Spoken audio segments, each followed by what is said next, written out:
Commissioner Nuttbrock. Here. Commissioner Hill. Here. Commissioner Workman. Here.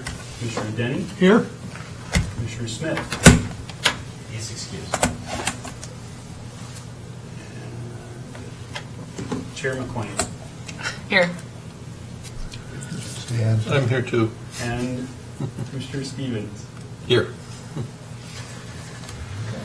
Okay. We don't have any approval of the meeting minutes for the last meeting, I see, so we'll defer that till the next meeting. We have no public comment at the moment, but I will leave that open for additions later in the meeting, just in case someone shows up. We don't have any public hearings, and so we do have unfinished business, which is the outdoor lighting code. And that's an interesting one. So when we got the lighting code back from the city council, we were going to address two issues. One of them was the concern about night lighting and whether we should allow it, and whether they would like to have a curfew time for that. And they had said they had, we talked to them individually, Dennis and I did, and they were saying that 11 o'clock, or 10 o'clock actually, was it 10 or 11? 11 o'clock would be a good curfew time. The second one was addressing the review authority part of the code. I guess there was some concern that it was kind of too much government intervention, which I believe came from the confusion of what that meant. And I was hoping that we would get some clarification on that statement, to state that it would be someone from Public Works that was going to work with the commercial or non-residential, maybe is the best way to put it, entities to establish a curfew that would work for the businesses, as well as, follow guidelines that were outlining in the outdoor lighting code. And it looks like the Planning Commission during that meeting decided to go a lot further than that and removed all of the residential code. Anyway, so I think that's where we're at on this. Dennis, do you want to go ahead and go through the changes, and then we could discuss where we should go from there? So, and I don't know if we should start with my presentation or not, too. I guess we can do my presentation at the end. But. So,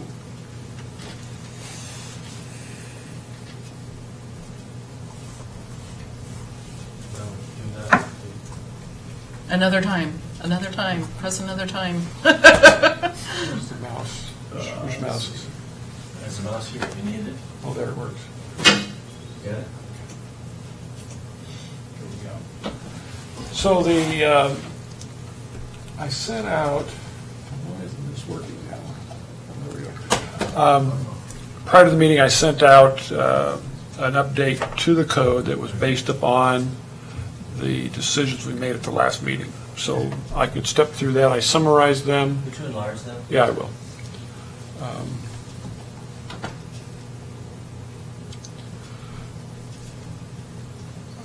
Hang on here. I thought I had this all queued up. Oh, here it is. So if you want, I can step through those quickly. I assume you've always all reviewed those in great detail. So in the purpose section, Jeremy correctly pointed out that there was some redundancy in there and suggested some consolidation of that. That's what I've done in this section. Hang on, let me see if I can get this better.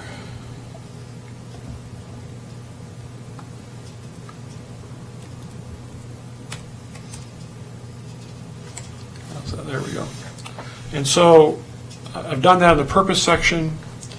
In the applicability, I changed the title there just to new development because that made better sense than new uses, buildings, in addition to the modifications.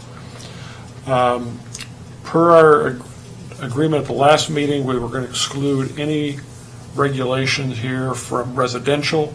So just to reinforce that, there's an exclusion statement there under new development. Some edits there on number 2 and number 3. I had it here, the distinction between multifamily greater than 7 units with a common area. I decided to get rid of that 7 units. It's just multifamily with common area or multifamily without common area, so you'll see several changes in here that reflect that. Under exemptions, we're specifically stating that existing and new residential detached and attached dwelling units and multifamily without common outdoor area are excluded. Down here on F, we wanted to include holiday lighting for Halloween, so the date starts on October 15th rather than November. Let's see. Under lighting control, it's probably redundant, but restating that single-family detached and attached are exempt from those lighting control requirements. And then down at C, or what is labeled there D, we had the statement about the review authority could set a curfew during the land use, and that created a lot of concern with one council member and apparently some citizens thinking that we were setting up a committee to regulate residential. I didn't do a good job of explaining what the review authority is. If I get a second chance, I will certainly explain to them that they're the code. I can quote chapter and verse.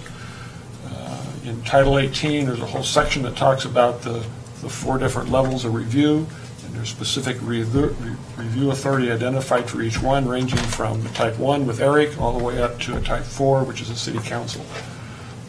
So we weren't inventing anything new. We were just using the authority that's already there to do something that is done routinely, is the way I would try to explain that. It's not something new. It's just using what's in the code already. Did you just have a reaction to the word authority, basically? Yeah. Yeah. I even tried to explain that. Yeah. in public hearing. And the lawyer did too. And so what I think we decided last time is to take that out. So that's why D is omitted there. And I thought we had agreed to put some, sort of a fixed curfew in there.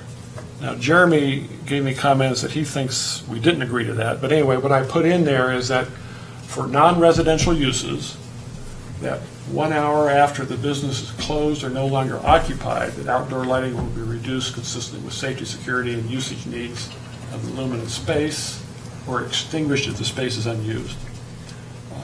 So that's kind of what I thought we decided on. Jeremy had a different opinion, so we can come back and talk about that.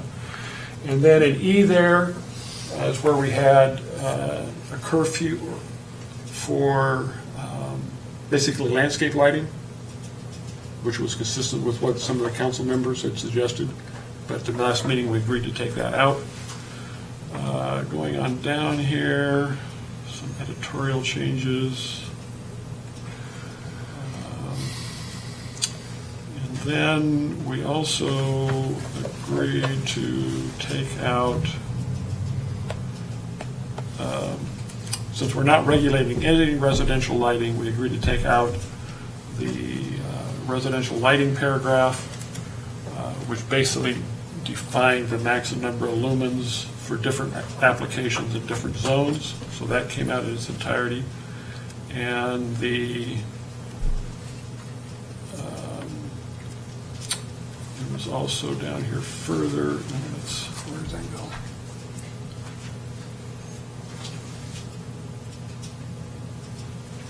Yeah.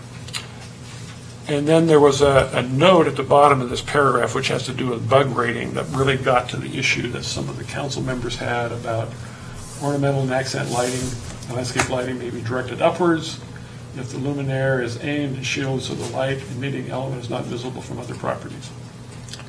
We agreed to delete that. So those, I believe that is now consistent with what we agreed to at the last meeting. Yes. Steve was there. Eric was there. I agree. I think the only point is, as you've already raised, and there's that disagreement about the Curfew. shutting down the lights. Curfew, yeah. That's the only one. I think the commission did agree to eliminate the residential. So that's, given what we decided last time, that's how I would recommend we update this. Question. speaking of in the residential, is there any risk involved with regards to trying to control a little bit of the light situation with a curfew or whatever? Is there any risk there of perhaps Litigation. being negative? I mean, on a negative The way? issue, the issue in my mind is more an enforcement question. Jeff and I are already trying to decide which one of us is going to walk around the city to change the light bulb. But it's just like anything else. Yeah, but do we have, for example, we have lots of shopping malls and shopping and around the city. I wonder if any of those have any kind of restrictions In the city, there are none that I'm aware of. within, I'm thinking Richfield or Vancouver or something of that nature. I can't speak for Vancouver. Richfield, I believe, encourages people to. I think like the Chevron down there goes half light or something after they're closed, and I don't remember exactly the coding. The but I Chevron, think- they were permitted under the county jurisdictions. Oh, were they? Yeah. But I still think they dim their lights at night, don't they? I don't know. I'm usually.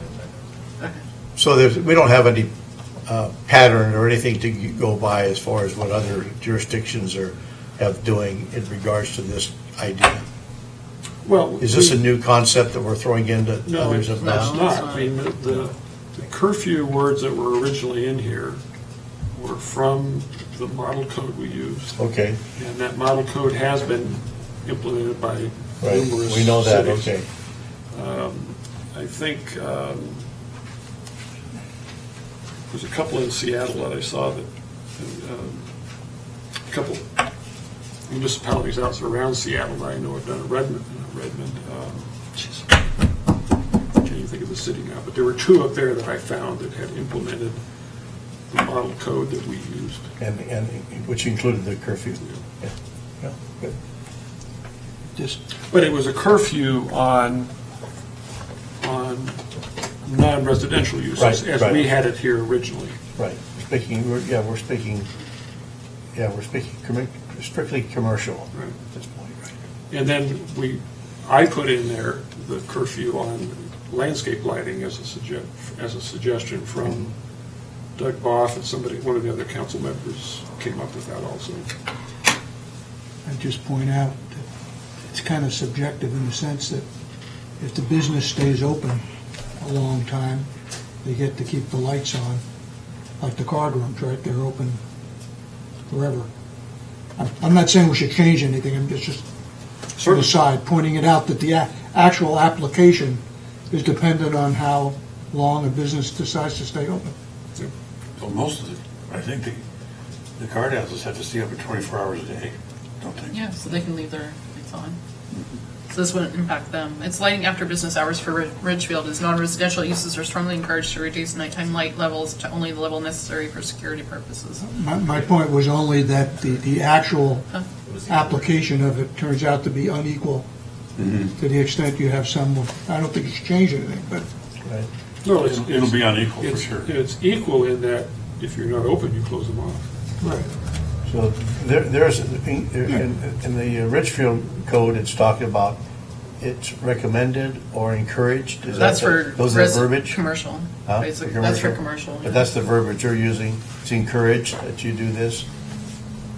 And there's not it doesn't indicate that there's some kind of a policing process that goes along with it? The only reason that we did the curfew was for uplight, basically, not for home lights, because uplights, after you go to bed, do you really need them? And it's actually not good for the environment, so that's why we were going to include them. And, you know, the way I look at it, it's balancing the rights of that guy that owner that wants to light his landscape Right. versus the rights of his neighbor who doesn't want that light shining in his window. Right. You know, and that's why I put the words in there about you can light it all you want, just don't shine it in your neighbor's window. Right. And a curfew, again, the suggestion of the Right. council. I like that. That was for residential and commercial. Yes. That's what you originally wrote. Right. So, let's see, I don't know which one to do first, is kind of take a pulse to see what people think about taking residential out, or to go through that presentation I did, Dennis. What do you think? Well, Yeah, I think everybody, I mean, your presentation is directed towards convincing somebody that we ought to regulate night lighting. I think everyone here agrees we ought to do it. Well, no, because they took it out residential. Well, but, yeah, so the question is the extent of regulation you want to do.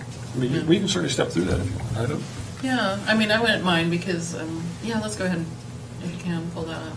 I think I have got it right here.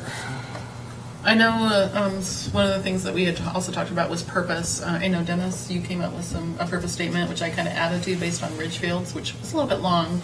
I don't know, was that taken into account in your last meeting, Dennis? No. Okay. Did everybody see that? Yeah. It was circulated to everybody. Yeah. And that wasn't to be part of it was never intended to be part of the code. Right. It's a sales piece. Right. It's all it Okay. is. You know, I think what we keep dancing around is we need our 5-minute elevator speech. Yeah. Yeah, so when you find a person in the elevator, you can give them the key points that you want to make. Yeah. And this is part of that, I guess. So if you just step through it. That's a slow elevator. That's a slow Or it's a really large building. I'm desperate to get out that elevator. We got you trapped. So this is, I took a lot of this from the National Geographic as well as some article that was written in April or published in April of this year. And it was entitled, "Our Nights Are Getting Brighter and the Earth is Paying the Price." But I also wanted to kind of point out for people that don't think about light pollution, do they consider all the other kinds of pollution or climate change that's coming? So, and why wouldn't they think about light pollution as part of that? So that's why I kind of put that in there. And we can edit this and throw this out, but I wanted to kind of look at it with everybody, see what you thought. Are you looking at this as a Selling point. forerunner to a presentation? Yeah, or if we need a selling points, yeah. Gotcha. And then the next slide was the quality of life, about why, kind of, again, going back to that purpose statement, why are we doing this? And it's, part of it was, we did a survey and people wanted to retain our small town feel. So one of the reasons to move towards dark sky is to retain that small town feel. Because if you have a lot of lights, it's not small town anymore, you're getting into city, right? And then also... Wait. Lights, the presence of lights make it a big city, and the absence of lights make it a small town? Well, it's more rural, if you think of the absence of lights, right? Because it's darker outside. Every old town in England and all of that, you go back to the 1800s, they had a lamplighter, for God's sake. But it was also not very bright. Well, but they still had lights, that's my Yeah. point. It's not a rural versus Well, I think urban like thing that I Portland. see. Well, Okay. I think the point is our current environment is pretty unlit, and the feeling that some people want to maintain that.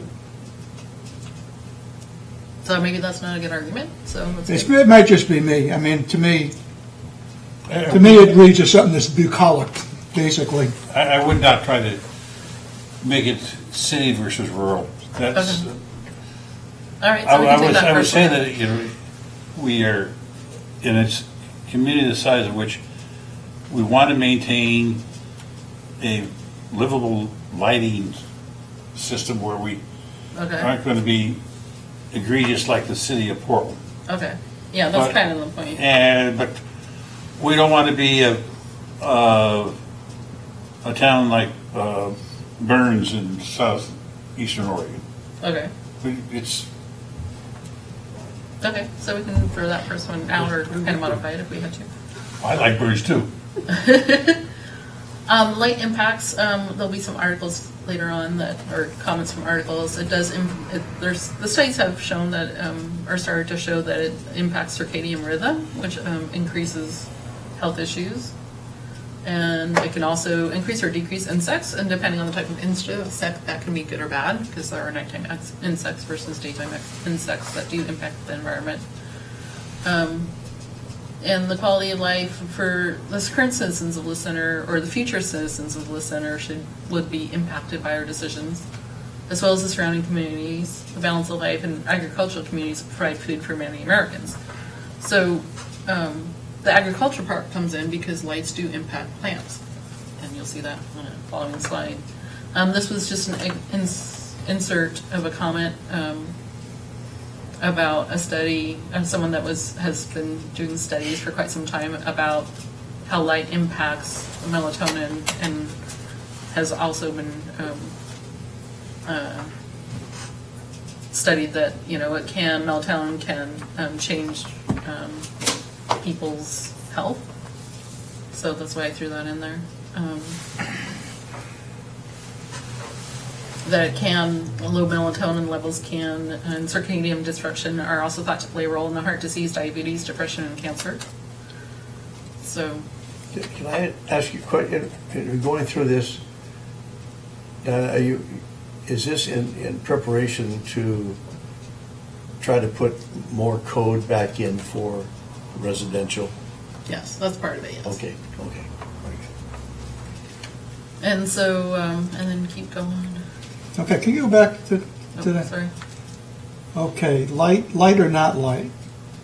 Increase or decrease in insects? There's no absence of insects in Alaska and Minnesota and these other places that are further north and have periods of time when there's not a lot of daylight. But it's a different environment there, so it'd be Right. different from our environment. When people are subject in some of these environments, like Alaska or wherever, where they're in the dark part of even they bring in artificial light in order to make these people less depressed. And they have specific lights that are invented for that particular purpose. My point isn't to dispute all of this line by line, but it's just not inviolable fact. There are things that go the other way. But Ray, the reason they're bringing those lights in is to establish that circadian rhythm when you've got 24 hours of darkness. I understand, but it's still, it's the light, you're establishing light in order to offset the absence of light in those cases. Okay. And I just think they're very strong statements that I just don't find to be incontrovertible fact. Okay. Can we go to the next one?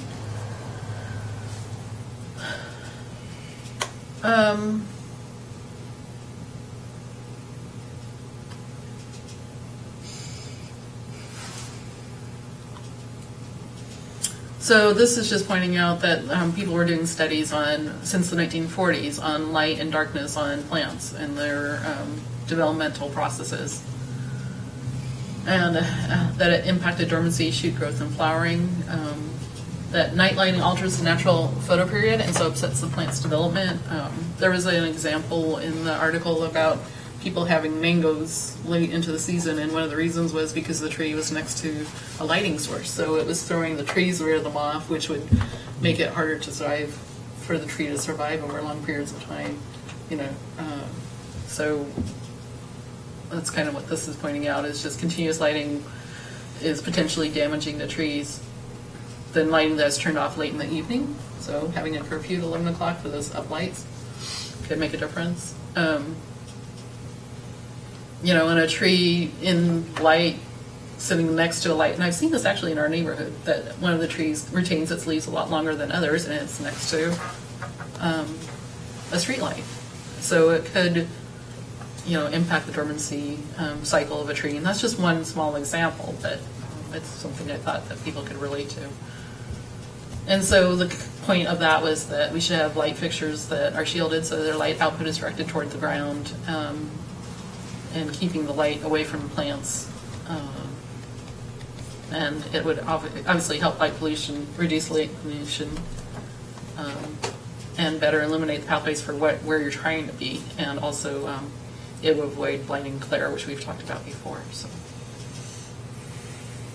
And then this talks about the lighting effects on humans, which we haven't really gone into. Again, the circadian rhythm, contribution to melatonin secretion, and then impacting sleep and alertness. Oops, missed a T in there. and its negative impacts on psychological, cardiovascular, or metabolical functions. This was a study from way back 2015, which is why I included the article from this year from National Geographic that kind of took in a lot of different research. And again, talking more about melatonin and how it keeps us healthy by helping induce sleep, boosting the immune system, lowering cholesterol, and those things, bodily functions that it helps. So, and one of the things that I thought about is, when you go into a casino in Vegas, they have bright lights all day and night, and that's to keep you up, right? So I thought maybe that would help people think about, okay, and then what happens when people are up all night? Well, they get deprived of sleep and then make less positive decisions. And so having an environment where light is not on all the time could actually help people. So, yes, again, the last couple, 3 slides and basically are to address what I would think you're saying is why we want, the things that would say why we want to have a curfew. So that we just don't have light just burning all the time. There's some advantages of bringing the light down, and it affects potentially flowers or plants and humans all benefit from the fact that having a curfew and not having light present 24/7 or whatever. Yeah, and also for residential uses too. Right, So, that's what I'm saying. Yeah. I mean, that's where you live and breathe a lot of your time, and so we want to make sure that, especially for new developments, that we're working on the lighting of us. So let me ask you this, is it your understanding, the people I've talked to regarding this in the council, at this point seem to be agreeable to the fact of having a curfew? Yeah, they were. And so are we trying to target someone or someones on the council to convince them that curfew is a good idea? Potentially, we Is might that, need is to. that Okay. But I don't, curfew on you're commercial right, and or it could be residential? people on this, in our meeting right now, today. But they took out residential, Well- so. Well, yeah, but that's a draft. I think she's running counter to the draft, if I Right, understand it. right, she is. She's talking about, but this is a possibility of inserting back into the code some residential qualifications. Those Yeah. things which the commission took out last time. Right. Right. So this is kind of leading up to maybe putting some things back in, and this is to try to substantiate that or. yeah, Right. Well, but remember that the council, or the commission also agreed to put those in previously. I understand. You bet. Yeah, so we kind of went We backwards did. from where we had been. Yes. So, go ahead on the next slide, sorry. It's not much longer. This, some more information on, oops, light effects on health, parameters. It also talked about mice losing, being exposed to light 24 hours a day for a period of 24 weeks showed a reduction in muscle mass, strength, bones, from osteoporosis and pro-inflammatory activation of the immune system. So, and an interesting statement too, that nighttime physiology depends on the dark. It doesn't necessarily depend on sleep, was what one researcher found, which is kind of interesting. And so that's the comment down at the bottom. Go ahead. And then talking about dark skies as a precious resource. So there was some statements about, people feeling better or just kind of in awe of the universe and taking this into, I don't know, how would you put this into their being, I guess. But, one of the things I wanted to point out that it is, some people have used dark skies to bring people to their communities and doing dark sky programs for viewing the stars at night and the Milky Way at night. So that was a way of getting actually more commercial revenue, I guess, to the city would be from bringing those people in, but also just for people that love nature and being around nature and being in the outdoors, which a lot of people in the Northwest do. They want to be able to see the dark skies. They don't want to see a bunch of lights instead of that. I think that's kind of your point here, right? And then one of my points is being able to view an actual night sky is not only a precious commodity, It's an indicator of the health of our environment, and if science is correct, the health of mankind. You know, so the more stars you see, the healthier the environment is most likely going to be. So, anything else you want to add to that, Dennis? Maybe at the stars are light. So another study brought in that turtle hatchlings on the Florida coast were getting disoriented by lights. So they spent a lot of money going through and asking the residents to retrofit the lights on their homes. And they actually got funding to do this, and they've been doing this for a while, and found that by doing this, that they reduced the disorientation to 0 for the hatchlings in some areas. But it cost a lot of money. You know, for a single-family home, the costs were between $1,500 and $4,000, and other buildings up to $80,000. So, and they're working not only in the U.S., they're also working in like areas like Costa Rica and things to do that. So if we do the residential lighting code for new construction, if, you know, science continues to find more reasons that how light is impacting people, it might actually behoove us to put in a residential lighting ordinance now instead of in the future, because we won't have to change those lights to help people's health. You know, it's there from the get-go. So, Turtle-friendly lighting. yeah. I thought that was an interesting article. Anyway, all right. So solutions that they recommended, this was, again, were to curb lighting pollution, reduce energy consumption, protect human and animal environment health, and lower temperature LEDs, which we've already talked about, dimmers, motion sensors, or timers on outdoor lighting. This is all things that can be installed on people's houses without high cost, especially on new construction, which is what we were talking about. Using outdoor lighting fixtures that shield the light source, turning off unnecessarily, indoor lighting, which we haven't really talked about, but buildings are empty. We might think about City Hall, you know, turning off unnecessarily lights being one of the last things they do at night. And maintaining, and then this mentions some things that you can do at home. And then again, it kind of reinforces keeping the lights low to the ground instead of a parking lot with 25-foot poles. Get, you know, 10-foot poles if that does the trick. And footlights around the ground instead of overhead lamps. Those kind of things are suggested. So, and that's in the box below. Okay, next. And that's the article that a lot of that came from. So that being said, I wanted to get a pulse of, and I don't know if you want to go through your purpose statement or not. If everybody's Everybody looked at saw it, it, so I'm yeah. good. So the question is, do we want to leave the residential lighting in or out? I know 2 commissioners have wanted it out, so what I would propose is taking a head count, kind of a poll of how everybody feels, and then I'll make a recommendation that I thought might work. So Ken, how do you feel about the residential lighting? I would be in favor of leaving it out. Leaving it out, okay, and your reasons for doing so? I just think it'd be difficult to enforce, and also very, since you're only applying it to new construction, you're going to have, 2 different sets of rules depending on where you live. So it's not consistently treating people. Okay, Ray? I keep it out.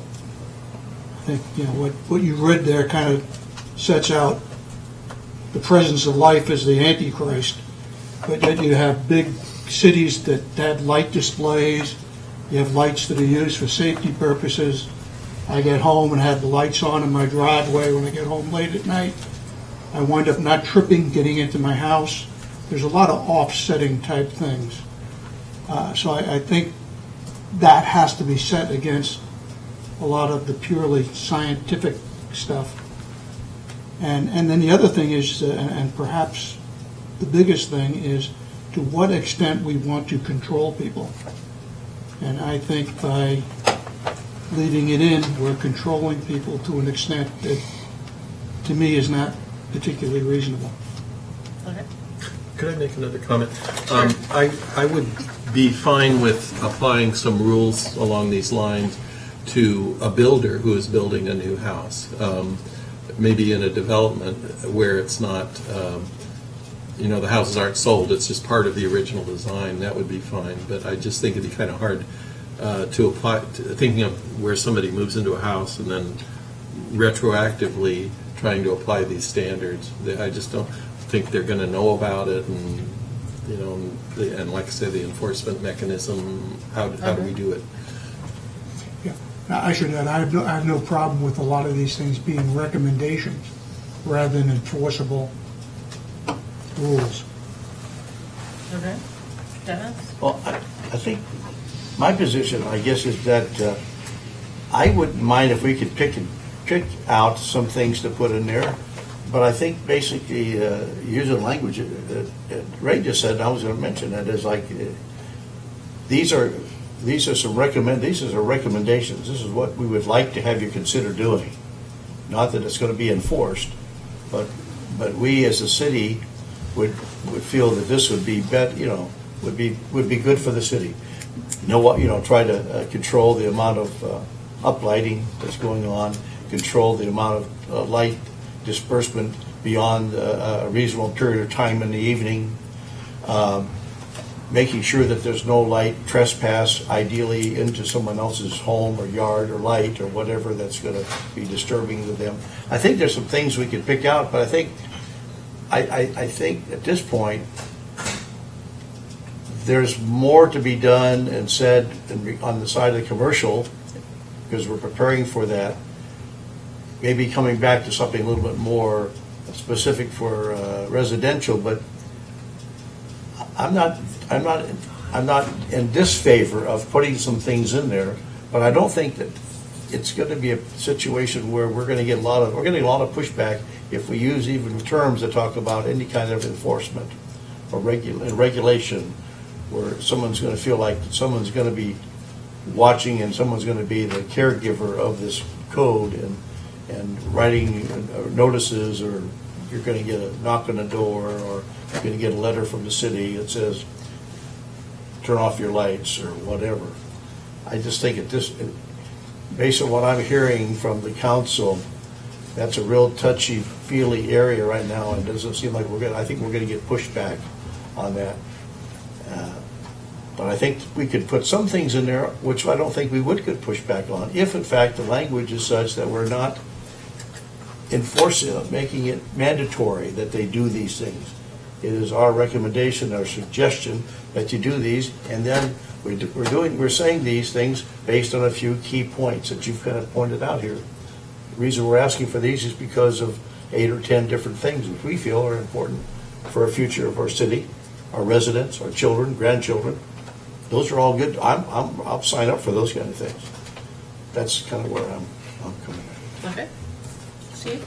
Well, I'm against anything that would impede residential. I don't want us to try to enforce anything on a residential basis. From what I've been talking to the different people that I know in the area and the city council members, touching one's personal residence is likely to set off very strong pushback, and maybe suggestions that we would encourage builders in the future to do something like they're probably already doing, because most of the contractors go to Lowe's or Home Depot or similar outlets that have covered lights for outside anyway. 9 times out of 10, you go and you look, and a lot of them are already there. So I don't think we need to even suggest trying to enforce anything regarding lighting on the residential side. That's my feelings. Okay. Dennis? Well, several thoughts come to mind. This pushback because of government overreach, I think, is ridiculous. I mean, you look at all the regulations we're already put on homeowners. They have to put their house in a certain location on their lot. We've got setbacks.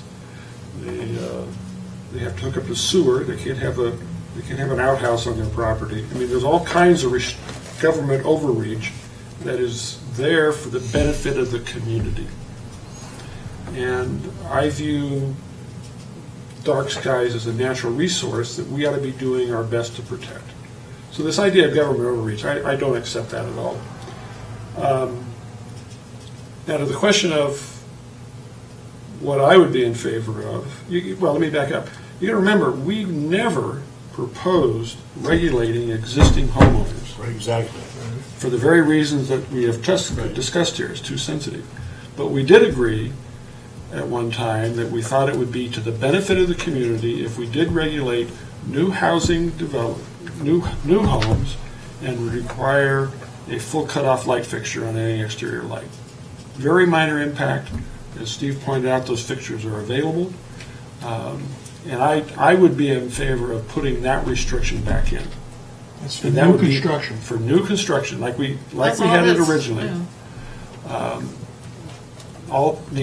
We've discussed that, it's probably a fairly minor contribution, but it's probably an important one.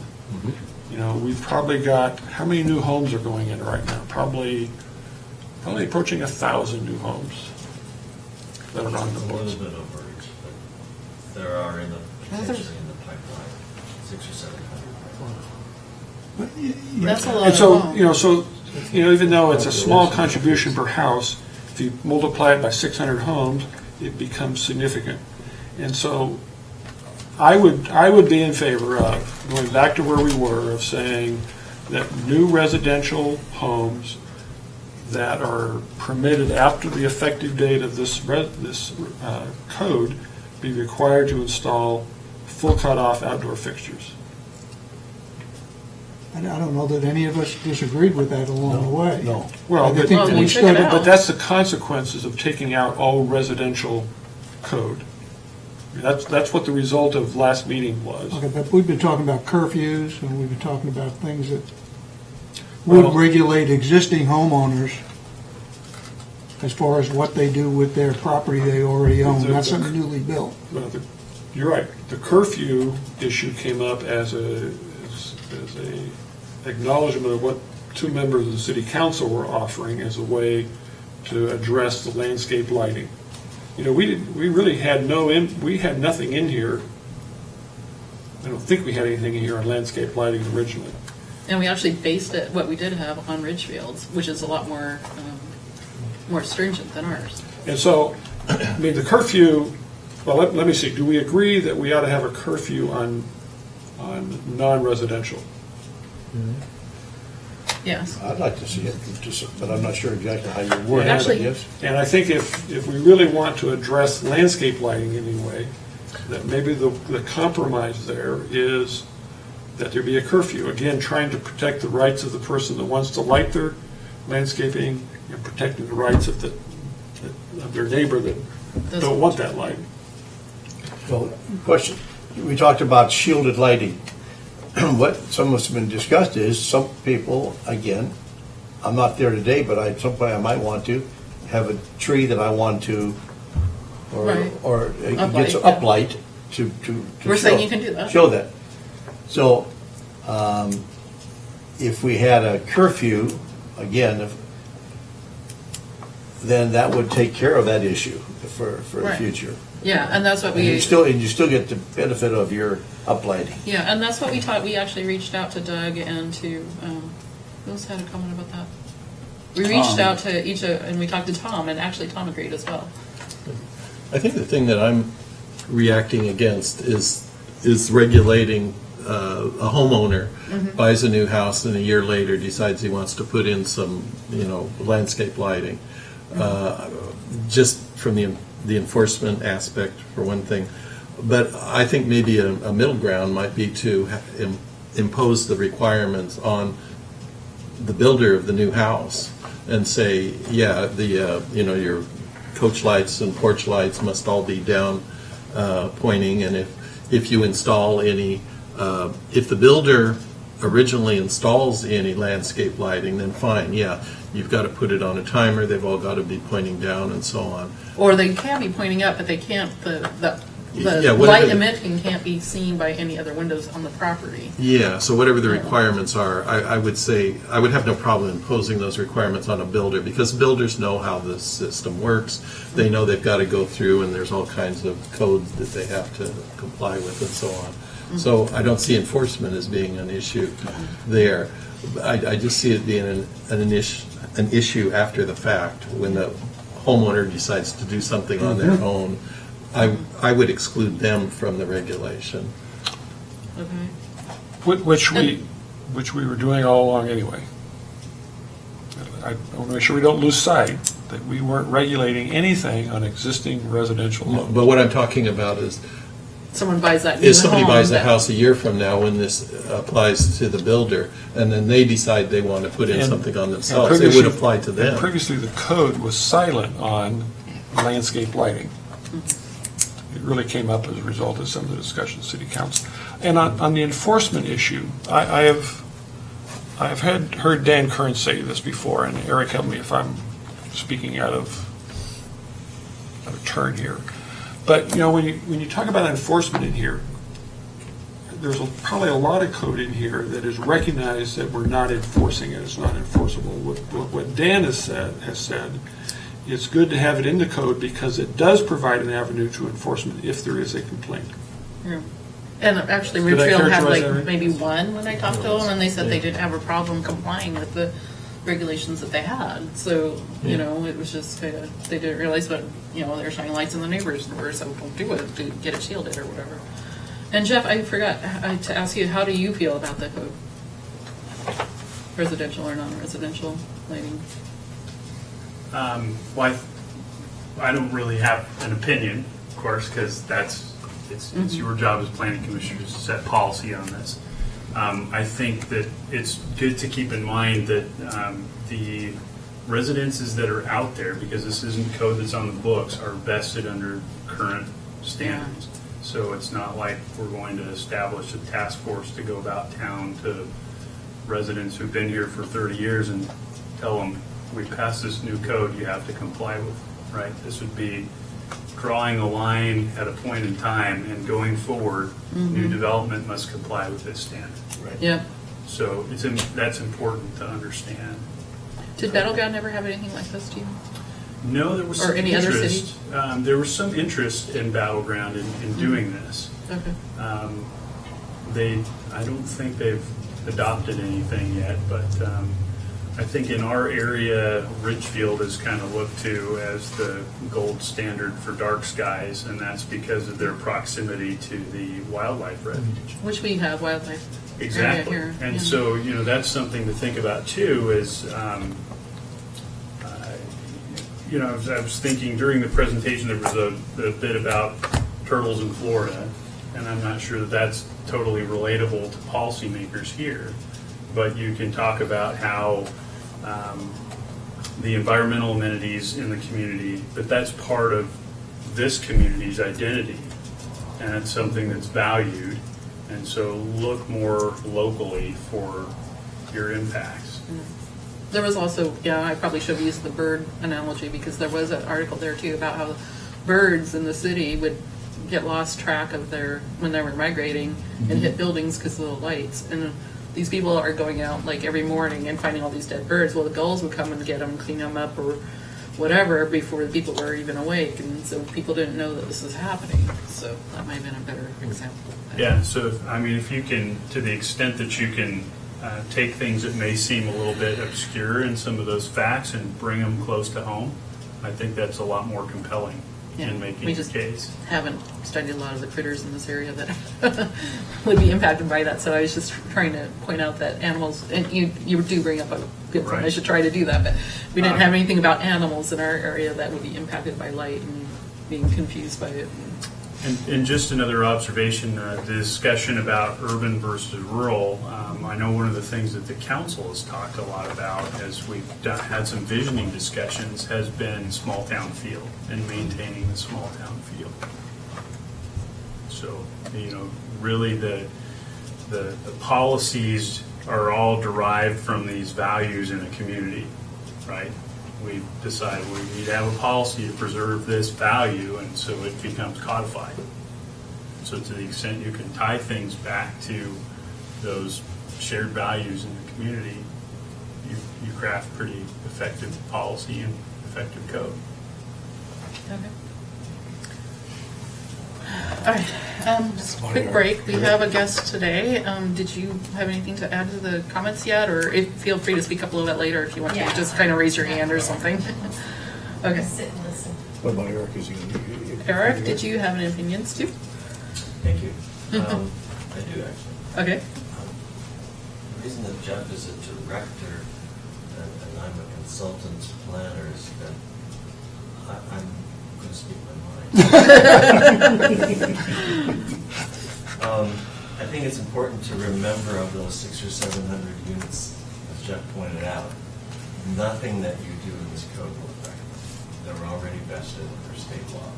So those 700 units, unless you change the building code, which you can't, because that's adopted by the state legislature, they won't have any, they will not be impacted by this code.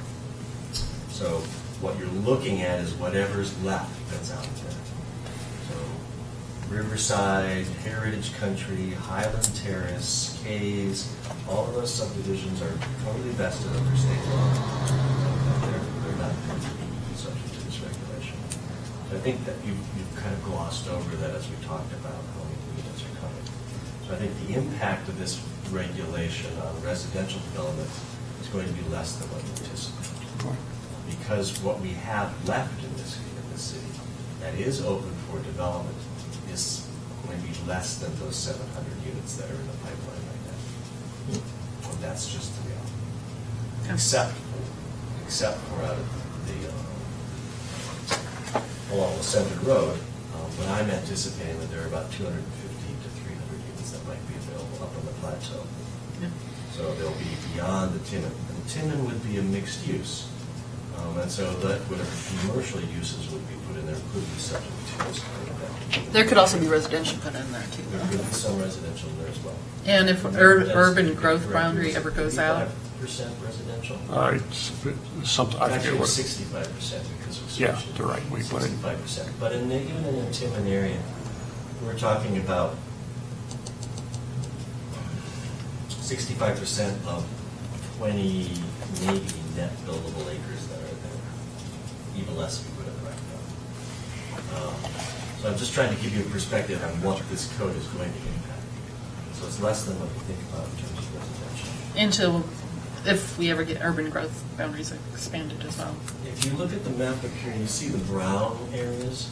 Those brown areas are under the ag land. They're resources, they're resource lands. And if we've been in a lawsuit about bringing in ag land into our junction since 2006, and my recommendation is that the likelihood of us going out into the brown areas on that map is extremely limited. We're going to go north, and we're not going to go south because Richfield's down there. So I think the future growth boundary expansions are not as significant as we might anticipate. And that's more in keeping with what Jeff is saying about the council's vision of a small town. So that's one point that I think I want to make. The other thing that, if you do want to put the residential in, I think Commissioner Stevenson is right. The new development in a year will be existing development. And how we're going to enforce that is going to be a real problem. But if you want to put residential back in, I would just say that the curfew is like a third rail. Is what? It's a third rail. It's, I don't think it's a viable, enforceable alternative, part of the code. I believe you're right. It could be a recommendation. I think we should have aspirational goals and ideas in our code and encourage people to do certain things. But if you want to impose a curfew on landscape lighting or residential lighting, I think it's untenable. I don't think it can work. And that's my experience there. And then in terms of the curfew for the commercial, I'll wordsmith with Dennis on that when the time comes, because I think that there's a problem with the way that it's structured. So that's what I would say. Residential is not, regulating residential land is not going to produce the results that you might think it might, because we just don't have that much land left. And secondly, if you do it, and I'm totally on board with all of the stuff that you put in here in terms of all the reasons to do like dark sky, I think they're all fine reasons. I just don't think that curfew is something that we're going to be able to solve. And then in terms of the slideshow that you just put together, That's much longer than a 5-minute elevator ride. And I didn't find it compelling as a sales piece. I mean, nobody can. That's okay. So those are my comments. Okay. Okay, so can we maybe review the residential lighting one last time and then take another pulse? I know, there's been some, let's put some back in, let's not, but I think basically what some of you guys had said, let's put back in would be okay for new development was basically what we'd all agreed to before the last meeting. And some people don't want it, and so maybe we could just review it one last time, see what everybody thinks, and then we'll go yes, no, and if we want to include it, then I would also write a letter to go along with it saying that some of the commissioners were not happy with it, so. Why don't we just, instead of making it part of, just say that any future construction by the builders, we encourage, but we don't require. We encourage them to abide by the lighting requirements of the dark skies. That way we, I would just require it though, because then it's part of the building process and going forward. most of It's expected.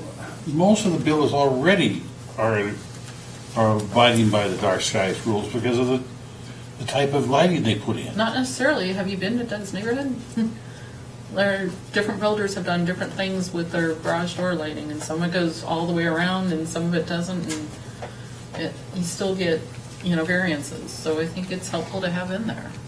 And residential is going to be a big contributor, or can be a big contributor to lighting, depending on how many houses are going in. Unfortunately, we didn't make the cutoff for the ones that are going in, but there's still that getting it in there and being there for the future. When I drive around at night, I don't see very many lighting fixtures in the yards or over the front doors that would be in violation of dark skies right now. And I Come out to my neighborhood. Yeah. I think it might be a matter of what some people find offensive as compared to what other people find offensive. People don't all react to things the same way. Well, and again, it sounds like most of us agree with shielded and downward lighting, right? Is there anybody that's against that?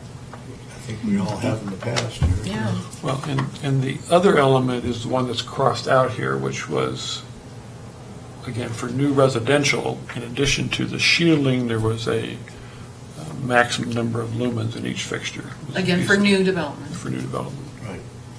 But again, the point is, the builder can put them in there, and Ray can come along and put something else in there. Right. Absolutely. Yeah, but how many Right. times do Yeah. people actually change their lighting in their house? All the time. Once it's in. All the time. all the time. When the bulb burns out. Yeah, they change the bulb. Well, put it this way, when the builder puts in the light, do they pick the one that's cheapest, or do they pick the one where you can get the bulb in very conveniently? My experience has been they pick the one that's almost impossible to put a bulb in it. And the only way you're going to deal with the situation is to take the damn fixture out and put another one in. So I think they change all the time. Or somebody decides they like a certain style or whatever. Yeah, that's true, but I think if we set the standard for it, that at least it sets a precedence, and then we can do some public outreach to get people to understand what it's all about, just like Ridgefield did. I mean, Ridgefield requires it of all their developers. My neighbor gave me some public outreach. We were coming back from a basketball game. It was about 10 o'clock, and the lights to the driveway weren't on, and she says, "What the hell's the matter with you? You too cheap to put the lights on?" Just another perspective. Yeah. I mean, and that's a safety thing, see the driveway. Well, then you. Well, you can let do- me just disagree for a second. It depends on what kind of lights you have. If you have lights that have a lot of glare, and you pull in that driveway, you can't see what's in the shadows. They're a soft light. Well, I don't think they're particularly. Or if you're going up a road and the light comes on and glares you into the roadway, not just on the driveway, that causes issues. My point, there's just a certain amount of subjectivity to the whole thing as to the way different people. Perceive I mean, things. the issue with good lighting design is put the light where you want it, not Yeah. where it has an adverse effect. And that's what We're trying to this reinforce. code tries to do. Right. We're not telling you can't put your lights on your in front of your garage, don't have it shining up or don't have it shining out. Understand? Because you want to light the driveway, not 5 miles away. Okay, I think, first of all, I have no objection for new construction having some rules Okay, relative to the lighting. okay. I also have no objection to not having those rules.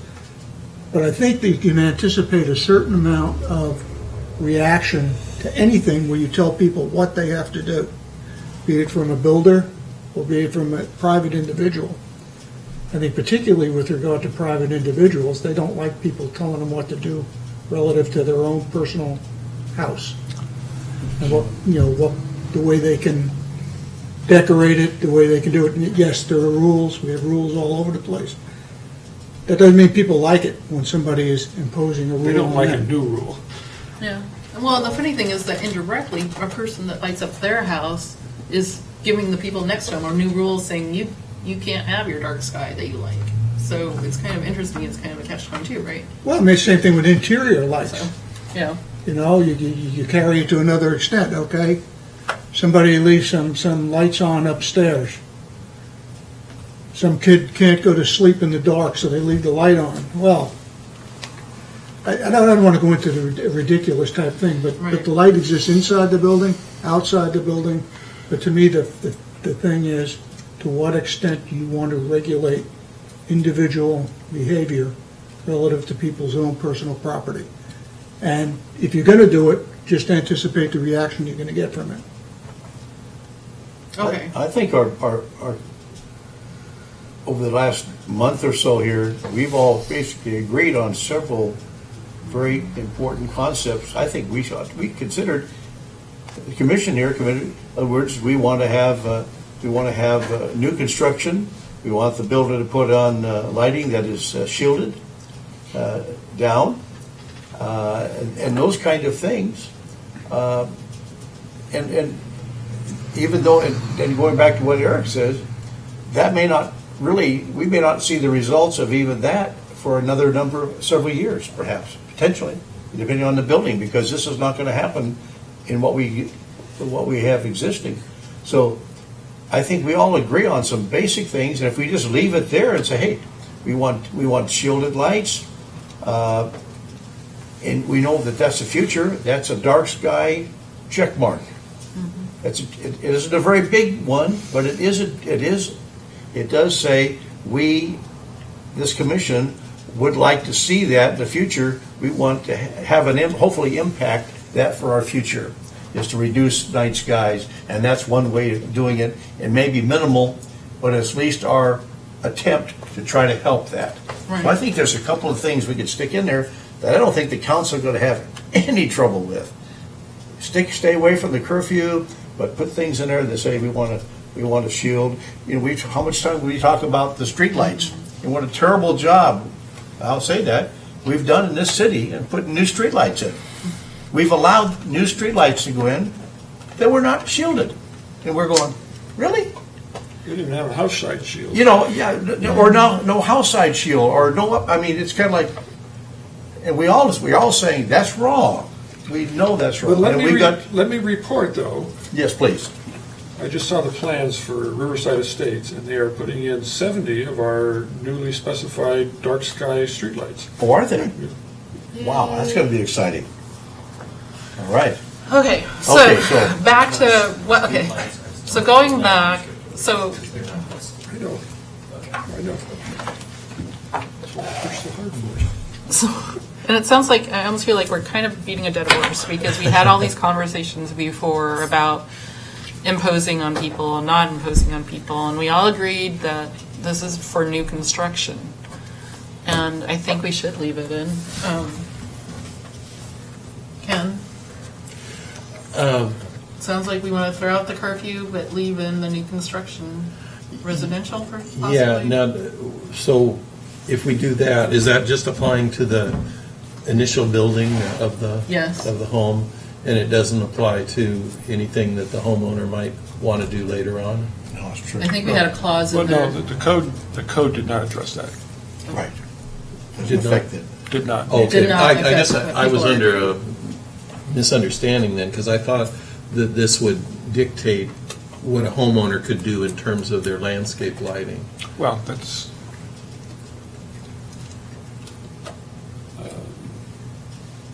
there were restrictions here on the amount of lumens you could shine up for accent or landscaping. And that you can show the element to. Well, your that was an basically, addition which is that what- I put in there after we got the pushback from the city council. But before, it was just maximum number of lumens you could shine in the upward direction. On an individual property, That the builder would install. But that's on new construction. on new That the construction. builder would install. Yes. So an individual homeowner can make subsequent changes that don't Yes. adhere to that. We did not address that. We did not address that. We were Well, silent on it. I'm fine with that then. Okay.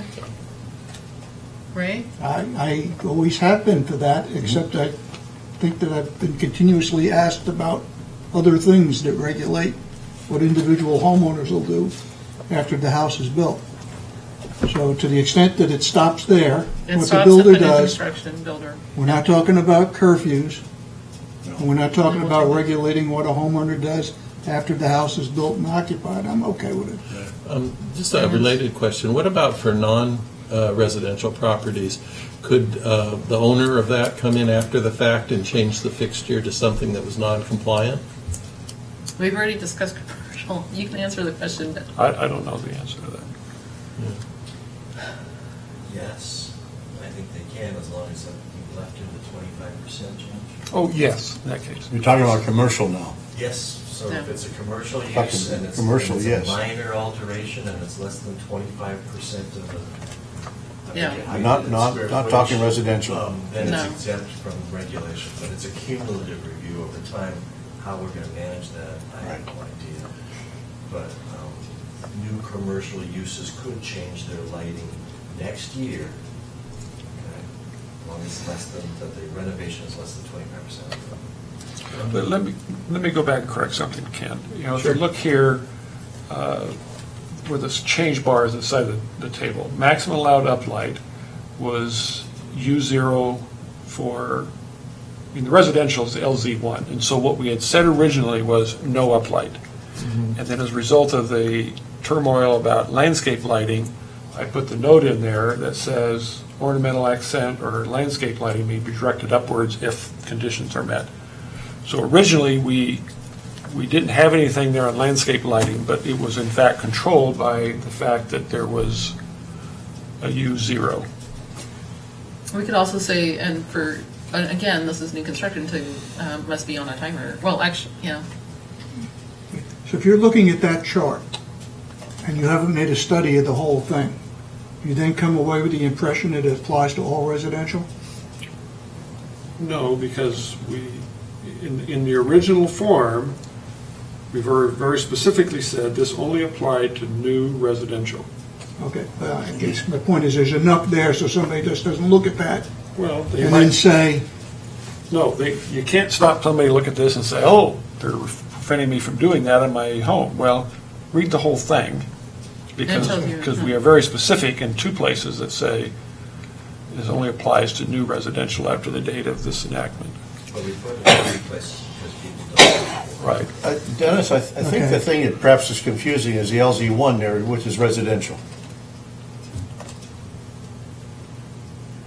Do we have to have LZ1 even in the chart? Well, I would suggest we do, because Okay. LZ1 is residential and small community commercial, Okay. meaning our mixed-use zone is in Okay. there. And so you'd want to control, I would propose, you want to control the Okay. commercial lighting in MX. Okay, so that falls under the LZ1? Right. Gotcha, I'm with you there. Okay. Somehow, if someone reads this and gets some idea that, going back to some of the discussion there, that we're now putting some controls on residential lighting after the fact, that's not the case. Meaning after the fact, meaning after the home is built, we're occupied, none of these codes, none of these None of these versions have had that in there. right, and they don't affect that. and you stated at two places, other places that Yes. serve to clarify that. right up at the front. Maybe it needs to be bolder. Single-family attached dwelling units and multifamily dwelling units with a common area are, that's excluded from the lighting control. There's another And the one, B do not apply to, right? I'd go for bold. If you want them to remember it once they get to the point of reading those charts. Highlight it in yellow, the big marking. I have trouble doing that. Yeah. I hear All you. caps, So here, okay, 20-point font. how about a suggestion? Good. So we would change the two places where we say existing and new single-family is excluded to just say existing, back to the way we had it originally. And down here where we talk about shielding, right here, luminary shielding right at the top, you can see where I crossed out or residential dwellings. We would put that back in. So what that does is for any new dwelling that's permitted after the date, or I guess we can't say permitted, Eric will tell me the right words, but any new residential dwelling units would be required to have a bug rating that's specified below, or if a bug rated fixture is not available, a full cutoff. And again, that's for the builder/contractor. Yes. Somehow that has to come across, and we're not, in other words, we're not talking, read my lips, we're not talking about residential people. I mean, Existing, somehow, yeah. I think what happens, you go through this, they somehow, it kind of somehow draws them into the residential piece, and we want to keep them away from that. All we're trying to save you is that discussion with the council, where you have somebody focuses on the fact of residential, Yeah, and what and it has to do with them and how it affects them and their property. we went through this in the city council meeting, basically, but I think it was clearly understood that this was for new development. Didn't you get that feeling, Can I Dennis? ask you a question? And Eric, Before I go into because you guys were there. Okay. I'm still uncertain as to where landscape lighting fits. That's Well, I landscape haven't addressed that yet. I think we've all Yeah. made it clear that you'd like to put the residential shielding Okay. requirement back in Okay, there. so- And there's some debate about the LZ a little bit, but the ornamental piece is still Yeah. an unknown whether it counts. And Yeah. I would suggest that we leave landscape on there. Well, the problem, yes, you could do that, but the problem is, I mean, it's really, right there's the issue, is we're saying that maximum allowed uplighting is U0, which means none. But if there's an exclusion for landscape lighting, then it's right. clarified. Right. And you could put this, you could turn this note right here into an exclusion that says ornamental accent and landscape lighting is permitted. Or it's excluded. Yeah, you could do it that way. But again, as a compromise to that neighbor that doesn't want any landscape lighting, we put this provision in here that may be directed upwards if the luminary is aimed and shielded so the light emitting element is not visible. Right. If the neighbor no longer has the garage lights shining, no longer has any other exterior lights, and all that's left is low-level landscape lighting. We haven't required low-level lights, landscape lighting.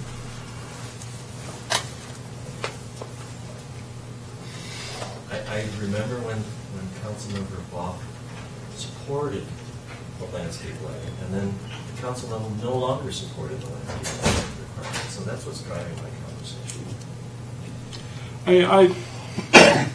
To be practical, it's probably a small point. Yes, it is.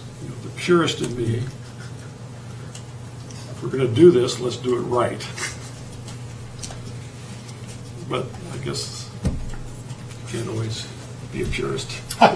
Sometimes in setting policy, you have to start with what you can get now, and then take another step And we later. had that discussion about it. I mean, that was the justification for taking all the residential out of there, is because we were afraid that it was going to blow up again. And I don't, if this blows up at another time, I don't even want to hear about it. Yeah, that's kind of like, It'll be the umpteenth time and we have spent so much time on this, that it's diminishing returns. But churning over a lot of the same areas is what the problem is. And just to think that the Bible starts out with "let there be light." It might be useful if someone just made a very Let clear, there be down light. concise recommendation. I was trying to do that, but I got Properly sidetracked. shielded. That gets us to a yes. Remember what Mark Twain said about legislation. It's like sausage making, it's not for the weak of heart. Okay, let me ignore my natural desires here to be cured of this. I guess given the fact that, the 600 or 700 homes that are about to be built aren't going to be impacted by this. So if they have a preliminary approval of their application, then the code that's in place at the time that is done, like Hillside, which was approved 10 years ago. So the code that was in place 10 years ago applies to them. But state statute's clear in that it's any land use regulation that they were subjected to at the time of preliminary approval remains in effect. So that, That doesn't appeal land use approval, it's very carefully worded, that is not engineering standards. So, Oh, right. yes, Highland from 10 years ago, they're vested under the code in effect at that time, except for when you get negotiations. Or someone, like Link's property would still be, Link's property has no vesting. Link's yeah, property is annexed. so he could be, He would be- under these- whatever fall happens under in these Link's property guidelines. would be subject to this. which he was interested in, by and the if he way. has anything to say He was about it, he interested. will anyway. Yeah. Right. So So where are we given, at? Stevens is vested 100%. yeah, so given that, I guess this is a way of moving this forward. I guess I would stand by the revisions I've done here, which take out all the residential, and Dinah and I might write a minority report to the council. But I thought we were going to put it back in. What happened?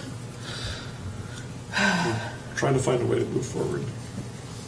If you see a different way, please. Well, if I understand where we've been, is we started out with, relative to residential, we started out with having the regulations apply only to new construction Correct. and to not apply to subsequent changes made by owners. Right. Then at some point in time, the whole concept of curfews came in and some other things that got us going off in a different direction. And then, it's like Newtonian physics, every action has an equal and opposite reaction. Now we got to a point where we're getting rid of all residential. And I don't know that we ever felt that way. We felt that the rules were okay Yeah. relative to new construction. And so did the city council, as far as we And could that tell after was, we that talked was to them. not the decision that we made at the last Meeting meeting. with 3 people. And this reflects that last meeting. Well, But, and actually, as I said before, the city council came back to us and said, we have concerns about these 2 items, please revise and bring it back. And now we're going through and revising the whole thing, so. Council failed to even discuss it. There was no motion. There was no motion, but we went back and talked to individual council members, and that was 2 concerns. Okay, sorry. Thank you for correcting me. I think personally, if we can go right back to what we had and take out any reference to current homeowners and future There was never homeowners. any reference. I understand, making Okay. sure that nothing, somehow, they don't get some off sidetracked, because that's what's gonna happen. If we're not clear, they're gonna get sidetracked. We gotta keep bringing them back to, we're talking new construction by a builder. Okay, Nothing to do with homeowners after occupying a new home. This code has, Okay, that would be a twist that wasn't there before. oh, okay. But we can do that. Could that be put in But as I an think exemption? but I think as we talk, that's what I think we're saying here.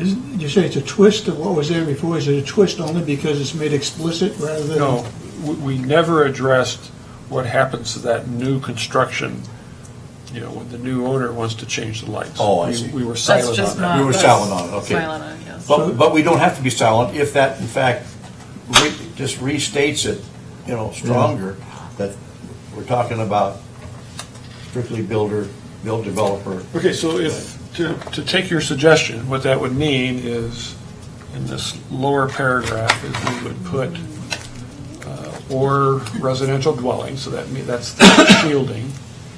And if we were going to leave what was in there before, then there would be this piece of the regulation that dictates the amount of lumens that the contractor could put in the fixture.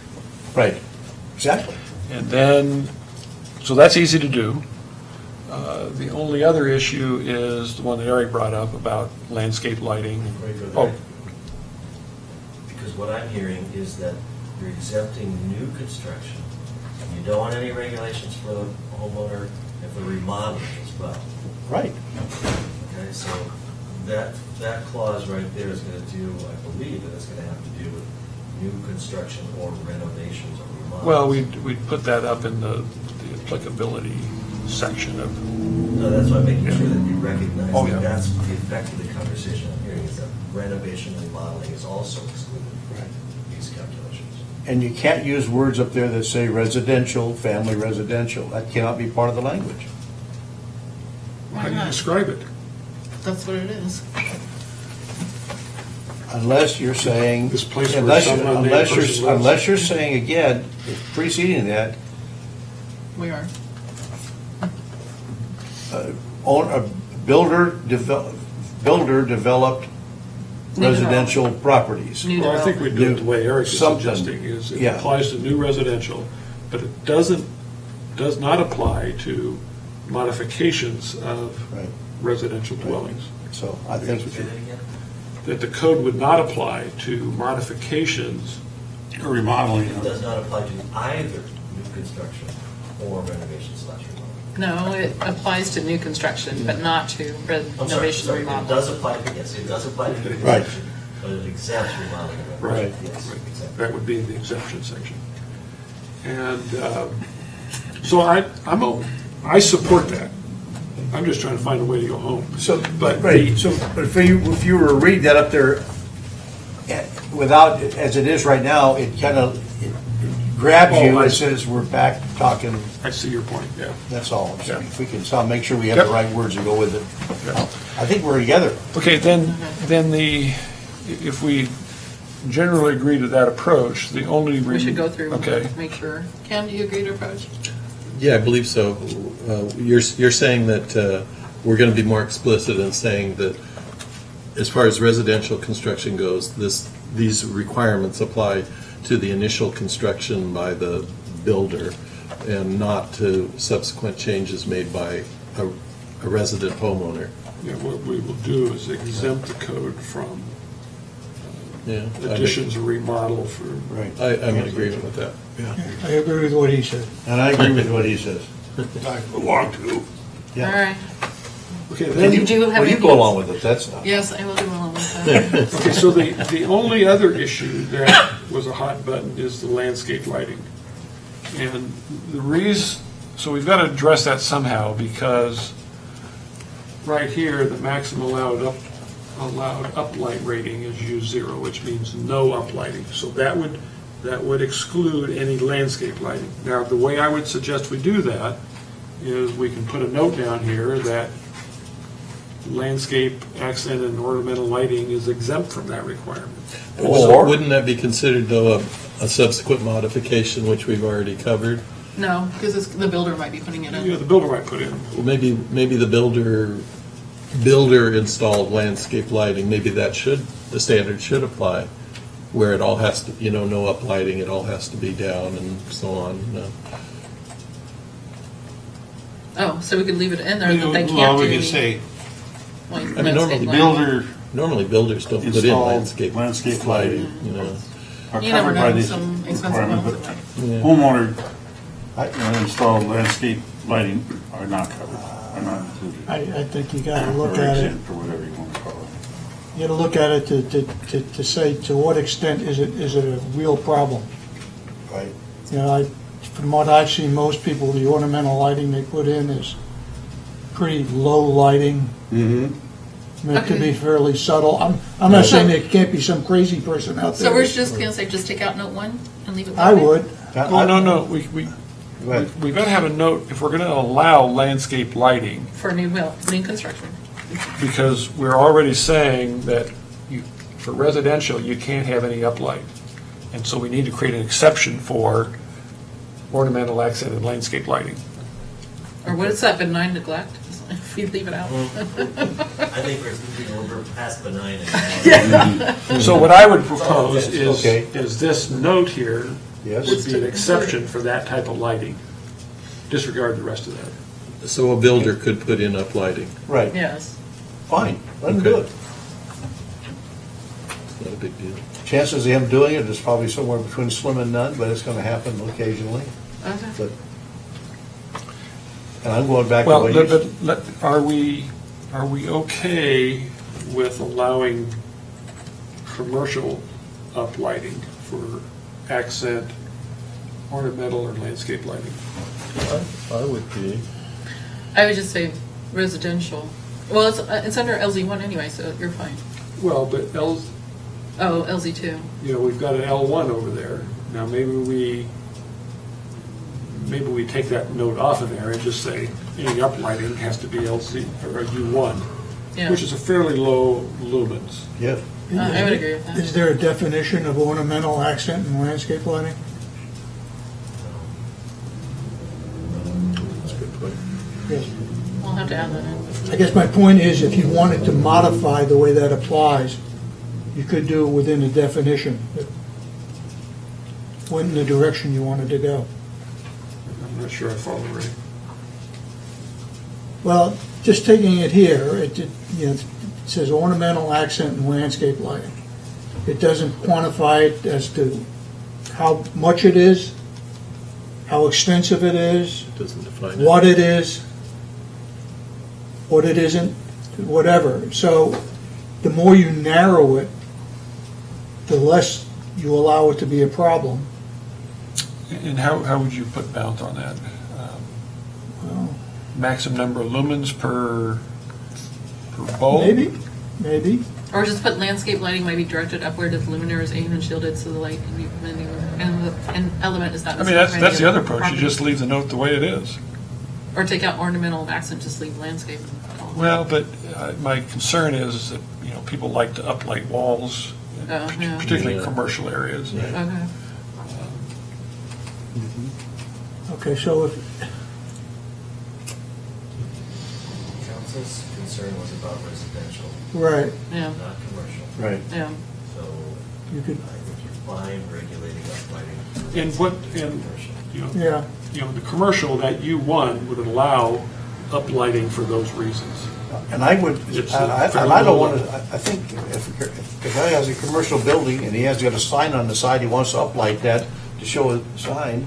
No, signs are The signs regulated are by the different. sign Well, code. he's got some writing on the wall. Or he's got That's a color. That's He's got a a color he's sign. trying- Going he's got down a- that he's got a- Or he's got a color he wants to That's a, show off. that's a sign. Let him uplight it. Don't stop him. Anyway. If he'll build. All right. So what do we decide? Note 1 on LZ1 and not LZ2. And we're done. And residential is back in there. Is that what I'm hearing? Let me just scan this one more time. Oh, and speaking of review authority, look at the bottom of page 6.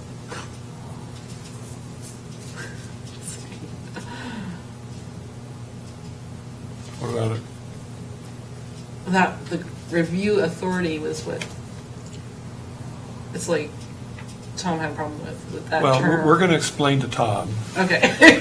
All right.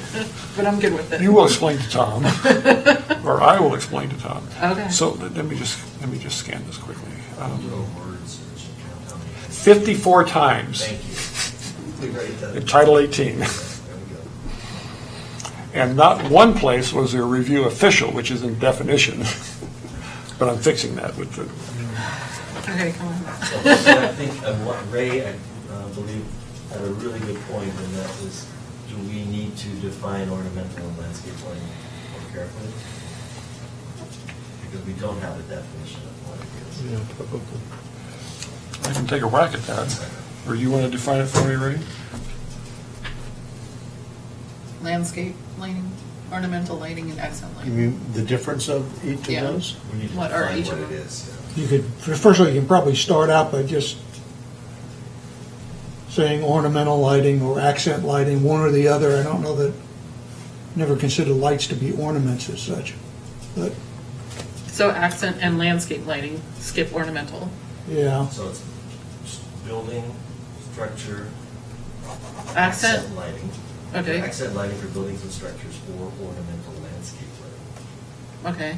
Okay, I'll take a whack at that. And then, do we need to come back again, though? If we Well, do let that. me, Okay. let me just make sure. So Maybe I can I think find them real everyone's quick. okay with C up there, which is the non-residential curfew.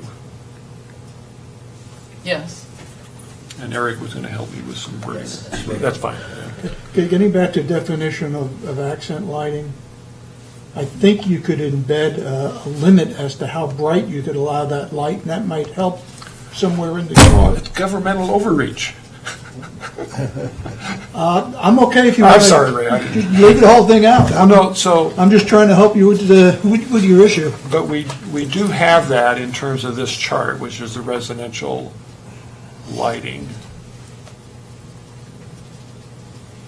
See, there was that second one, maximum allowed lumens for each ornamental accent or landscape lighting was 1,050, which is pretty bright bulb. That's like maybe 100-watt bulb, incandescent bulb. That says new construction residential lighting you're talking about.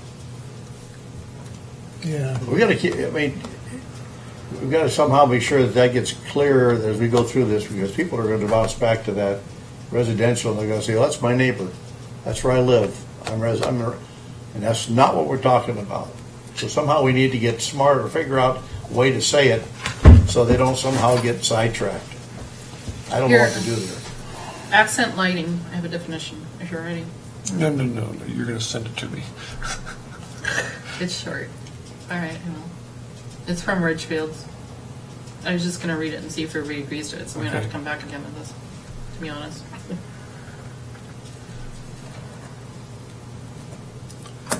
Okay, so I think I can make those changes again, and Thank you, Dennis. Okay. Appreciate your I doing would this. just like to make one comment on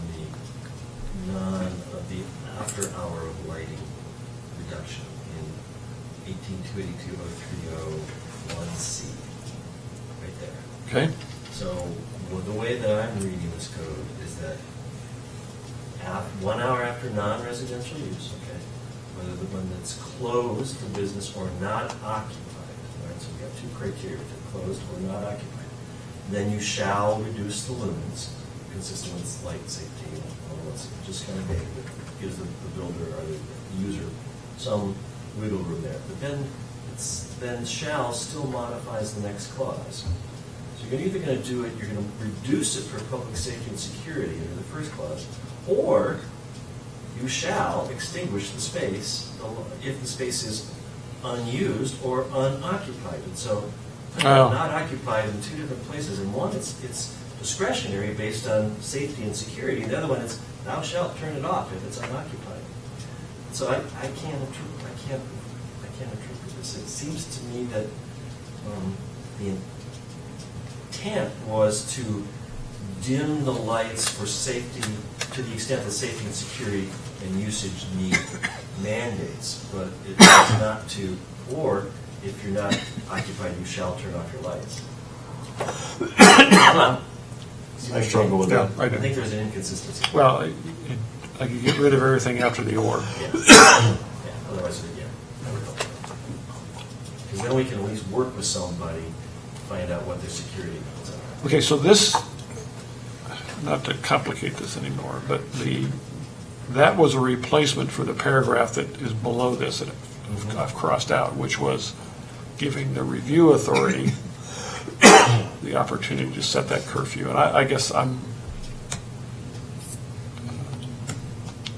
okay with this new wording, kind of nebulous, but I'm okay with the new wording if you delete the last clause. Yes, and I particularly like it because the word curfew isn't defined in here. I mean, isn't used in here anywhere else, but you do have it in the definition, so I think I think you struck it out there. Okay. And now curfews go on as a talking point. It's a good one to make go away.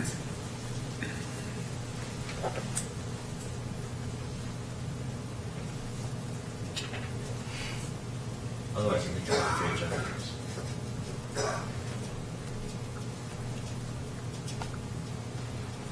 How many Tylenols? That's in my pocket. So I'll, so are we okay with that now? So I think it sounds good to me. I'll bring back another rock next week, Okay. the next meeting. Which I don't think. Can I read my definition for accent lighting? Sure. Any luminaire that emphasizes a particular object or draws attention to a particular area for aesthetic purposes. So Matt, we can just put accent lighting in there and call it good, no? Oh, that's good. Where's that? I'm emailing it to you. Okay. Are we good with that for, so take out ornamental, take out landscape, and just do accent light? Then it's what the definition applies to and what it doesn't apply to is the next level. Well, I mean, It applies to commercial. Right. It doesn't apply to residential, which is why I think it raised some. Right. Commercial. Residential.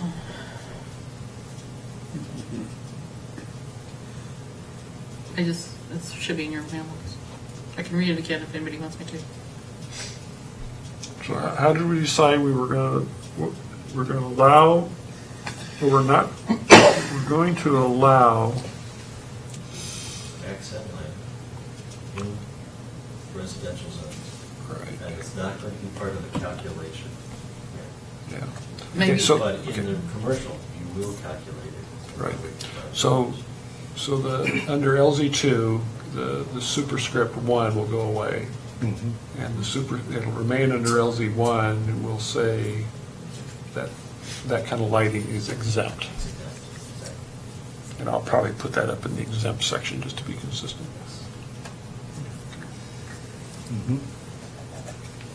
But we're going to include the light emitting element part or not? Right? What's this? The part about the light emitting element is not visible from any other properties, we've agreed to include that, right? For commercial. For Or commercial. residential, new residential. No. I thought we did. I don't remember that either. When we were just talking about the no. That way you have a balance between people that want to see light and people that don't. So the light emitting, because you don't want, basically, again, you're trying not to have your neighbor's tree light shining in your window. So if you say that the light emitting diode can't be shining into your neighbor's property, it's the same thing as light trespass. And you're talking about it relative to regulating new residential New construction only, residential. New, that's new but not development. subsequent Correct, changes. yes. Don't care. Okay. So we're okay with that? Just new, brand new, Yeah. spanking new. Okay, we're all good with the light emitting Because I gotta element. believe if that was going on in some neighborhood, in my case, if it was just really bad, BB gun. no, I'd call the police department. And I'd say to the chief, hey, I need your help. You might want to consider that the And party he that would builds a say- second house isn't There's Mr. nothing I Hall. can There's do. no laws about that. Yeah? I'd say, what can I do? I need your help. He'd probably send an officer over there and say, hey, no, he would. He'd probably have an officer come on. He There's no can't law arrest against him. it. He can't arrest him, but he could Knock work on on the behalf door. of the residents here and try to help it. He'd probably say, go look at your nuisance code. That's what you do. That's exactly what I do. But when you're talking about new construction and you're having two lots next to each other, they won't necessarily be developed by the same builder. This is true? That's true. So, Okay. so you get that, did one detect whether there's light trespass or not and all that? I don't see anything that hurts, but Okay. in terms of being able to enforce it, I see it as a tricky proposition. Okay. Sounds like we're ready to move forward then. Yes, it Okay. does. Coming I back will- next time. I will be here at the next meeting, or I'll be in town for the next meeting, so I will bring this back again. And I will distribute it a week in advance or so you can all peruse it in great detail. Do we have to have a public hearing again? No. We do I know not. with the city attorney on it. Okay. Dennis, thanks so much again. Thank you, Dennis. Good. Thank you, Dennis. I'm glad you can keep this straight. We'll see. All right. Anything else? Eric, you had some conversation for the agenda, is that right? All I was going to do is report on new development, the mayor already talked about that in the pre-application. There are, he gave me an update on what's on the project status, so I don't have anything more to add. So the Minute Mart, I got two conflicting looks about, are they doing this on their existing property, or they, okay. That's a lot to go on that small piece. It's on the existing? Oh, I It's on the didn't. existing 2-point-something acre property, because they did, remember, they picked up some additional land Oh, to yeah. the west when Paradise Park Road was closed down, so they got some extra square footage that way. They're gonna put a hotel on Confined there. within the freeway, Paradise Park Road and the Center Road, so that's So, why. do you know what the casino or the tribe is doing with all the dirt they're moving in? Jeff and I were just talking about that, it's a parking garage. Yeah, the next Oh. phase of their development is a 2,600 slot parking garage Oh, wow. For events. for events. So much And I'm sure it'll support the future hotel that they intend to build. But no hotel plans, we're not, we are privy to. We're not privy to those. Wonder how many cars The are other thing I wanted to making, we mention do a about right-hand the turn into the center. news of the project is that the mayor alluded to it, and that is there were two development agreements that the city signed. The one development the city signed that essentially vested minutes development to the land use regulations in effect at the time the agreement was signed, so 2016. So the junction code that you all work on for HUD I know. is not part of this. So what does that mean practically? Practically, in my opinion, it relates to two things. One, it changes the process slightly when we go through, because everything is essentially conditional use of the old code. Everything is allowed in the new code except for the drive-in as a permitted use, which is a conditional use. But more importantly, it's the relationship of the buildings to the streets. Yeah. So we were trying to create that corner at Paradise Park Road and the Center Road, in the northwest corner, that would be a parking area, actually a drive-through restaurant. So are we working with them, trying to encourage them to? To the extent that we can, we will, but the law is the law. Ultimately. So when is Mr. Swanton going to come forward with the revised junction plan?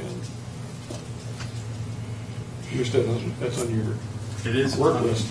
It is on my work list, and in talking to a couple of property owner representatives up at the junction, they really haven't come forward with anything substantive in terms of code language they would like to see changed. And really, if one reads the code carefully, there is sufficient flexibility in how it's drafted that really shouldn't preclude the types of uses that are appropriate up at the junction. I thought there was, one of the things you were looking at was the traffic flow on the north side. Yeah, that's not necessarily a, Stop line. right, but that's not a Title 18 issue. No, it's not. Oh, it's not? That's a transportation plan issue. Okay. And that's something that'll need to be, the tribe has a development agreement or an intergovernmental agreement with the city in which they have a proportionate responsibility for funding that intersection But improvement, I the traffic thought control. there was device. some issue with that control, that stoplight might be too close to the circle. And So, talking and about moving the main. WashDOT, right, so WashDOT has a role there as well, and so do the adjacent property owners. probably the most appropriate traffic control device there is going to be a roundabout, because the signal would back up traffic onto the ramp terminals. And so the state would Okay. frown upon that. Well, maybe someday we'll have that problem addressable. Well, the issue is that you could have that problem in a hurry. One major property developing in that area could. I thought their discussion was taking and moving that major intersection from Paradise Point Road to the east of that next entrance that we had envisioned. That way I think that intersection will remain. It's a question of, can we change the planned traffic signal to a roundabout? And can we, there's a differential in cost because a roundabout is going to have a major right-of-way take. And how do we work through that? The other location where an intersection is planned, if you drive that and you're familiar with the topography, putting a roundabout at that location would be That wouldn't work there. really challenging. Just moving dirt. It'd be a tremendous amount of fill. No, cut. Well, You're going to balance it out. that's which way you're going. Yeah, which way you're going. Yeah. Okay, thank you. That's all I have. Okay. So one question, do we want to just have a quick meeting before the next planning commission meeting, just to get this over to the city council for the commercial development piece of it, to get that rolling? Because they'll have to have a public hearing. So we could, yeah, so if we met like for an hour in 2 weeks or in a week, whenever Dennis has it ready, just to give our blessings on the final version, hopefully, and then send it off to city council, would we be okay with that or not? Well, the next 2 weeks, I'm gone about half the time. Oh, are you?